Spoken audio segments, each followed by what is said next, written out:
You're tuning into Black and White Sports on YouTube. The no-holds-barred truth on sports. The main event starts now. All right, Black and White Sports supporters, we're going to talk about the Giants, and more specifically, one Italian stallion. That's right, that's what he's being called this morning up in New York. That's right, Tommy Devito. Tommy Devito. What a great story this is turning out to be. Wouldn't it be awesome if a local boy became the franchise quarterback for the New York Giants? I'm not a Giants fan, but I mean, this story is, I tell you all the time, I'm rooting for interesting, I'm rooting for something compelling, and damn it, this is it. All right, Packers go in there, they got a must-win game. Giants got a must-win game, but technically speaking, I think a lot of people believe the Giants are out of the playoff chase, even though technically they are in the playoff chase. But nonetheless, and many believe they're using their backup quarterback. But we are talking about Daniel Jones here, so I don't see any reason why Brian Daboll wouldn't give Tommy DeVito some real consideration. And this little kid right here, he showed up last night. He showed up, and, you know, everybody's a kid to me when they're that young because I'm, well, that old. But the point is, he was perfection last night on the final drive. And they are calling him the Italian Stallion this morning. And I'm starting to believe there is truly something, and this is something we've talked about a lot on this channel, which is Brock Purdy, the Bill Parcells rules, and the fact that there is something to that. All right, because we're seeing, I'm starting to say I absolutely have to require that a quarterback that's coming out of college play at least 30 games. At least 30 games. I'm starting to add an addendum to that. I want 30 games with a Division I college, but not a powerhouse college, okay? And I got to thinking about guys that hit over the years. You know, Eli Manning, yes, he came out of Ole Miss. Ole Miss is SEC, but let's be real, not LSU, not Alabama. You know, not Florida back in the day. Phillip Rivers, NC State. Russell Wilson, NC State / Wisconsin. I mean, Tony Romo back in the day. Brock Purdy, Iowa State. I mean, Miami of Ohio, Ben Roethlisberger. Well, this kid right here, I mean, I'm looking at his college situation, Syracuse in Illinois, and he played 39 games. I'm starting to believe there is some boxes there, guys, that teams should look at. You know, that's one reason I was so high on Hendon Hooker coming out of Tennessee. All right, big-time school, but not Alabama, not Ohio State, where guys are wide-ass open. There's NFL wideouts everywhere.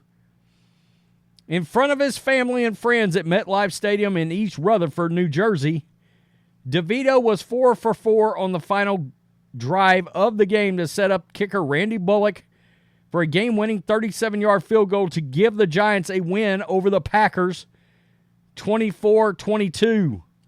The Giants were able to recover from a devastating Saquon Barkley fumble.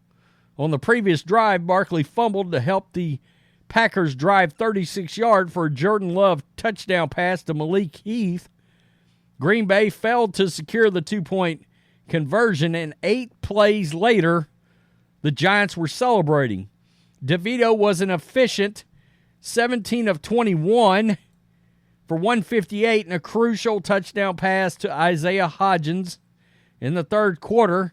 He was not sacked, and he ran for 71 yards, guys.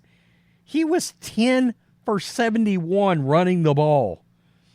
DeVito found Wan'Dale Robinson twice on the final drive, as well as Barkley and Darius Slayton. The last Robinson catch for 32 yards helped Bullock get an easier kick. Randy Bullock's been around forever. Once Bullock's kick went in, the stadium erupted in thunderous joy. So that leads us over to the New York Post this morning, because this kid's legend in New York is starting to skyrocket.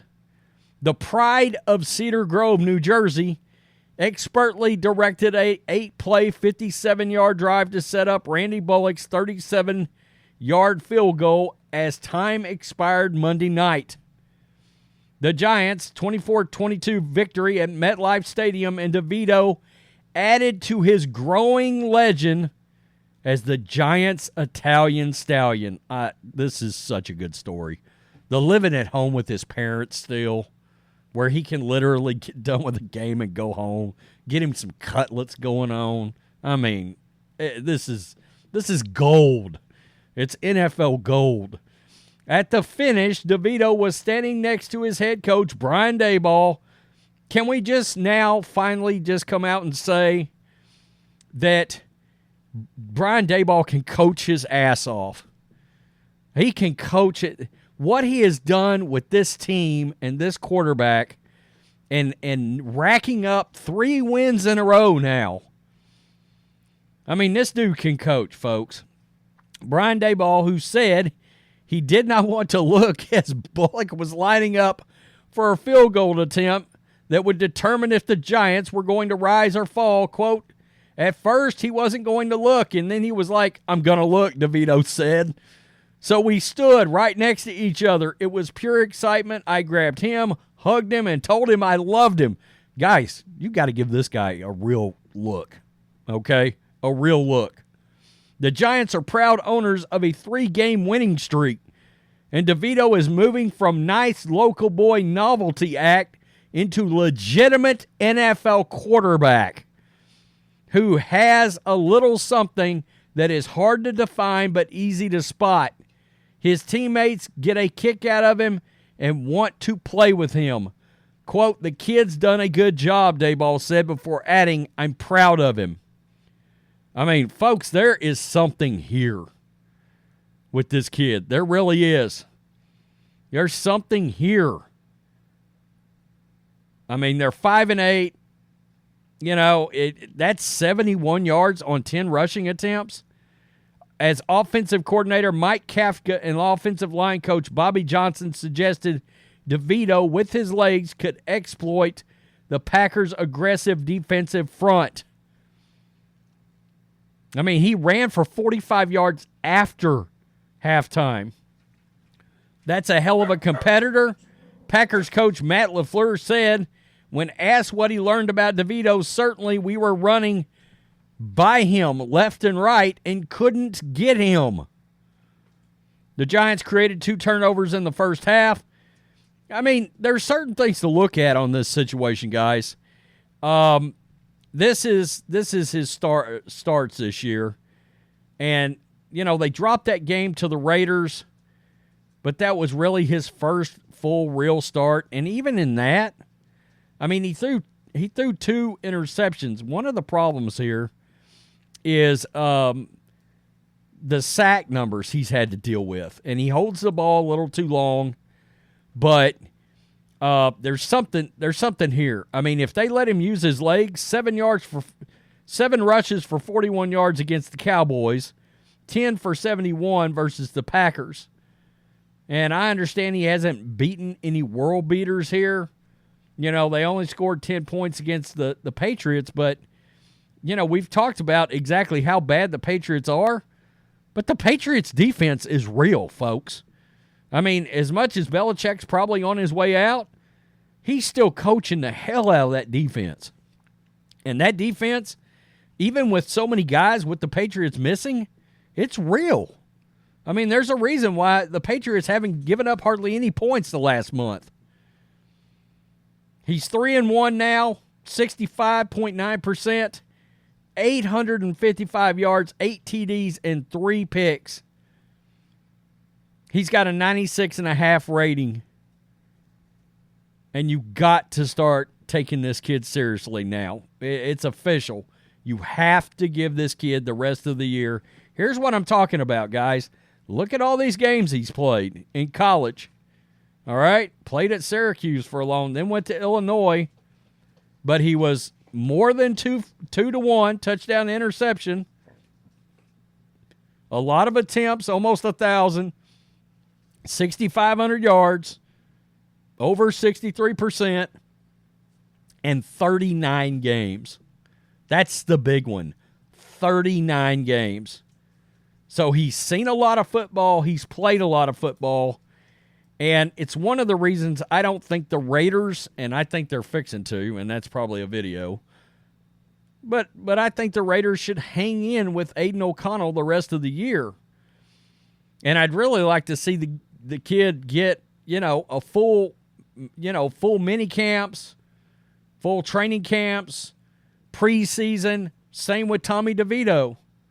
See what you can scheme up. Now, the big difference between the Giants and the Raiders, Brian Daboll can coach the hell out of the offense. And I think Mike Kafka is a good offensive coordinator. Who's that guy with the Raiders? And that's part of the problem with the interim coaching staff they've got with the Raiders right now. And it also tells you how important coaching is in the NFL. It's so important. How important coaching is on offense, especially on offense. You got to see what this kid can do. You do. I mean, start him the rest of the year. If he wins out or whatever. And I know they got a couple of games against the Eagles, and that's gonna get ugly.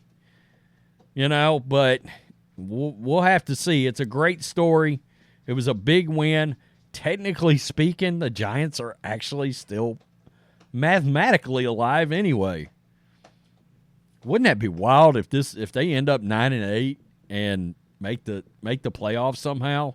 Because there's a whole lot of crap in front of them. I mean, I was looking. I've got the playoff standings right here. There's a lot of crap in front of them. The Saints, the Falcons, they're not any good. The Vikings, who are actually technically in right now, I don't think there's much to them either. Their quarterback situation, I mean, the Giants are in a better quarterback situation. Tell me what you think. Peace. I'm out.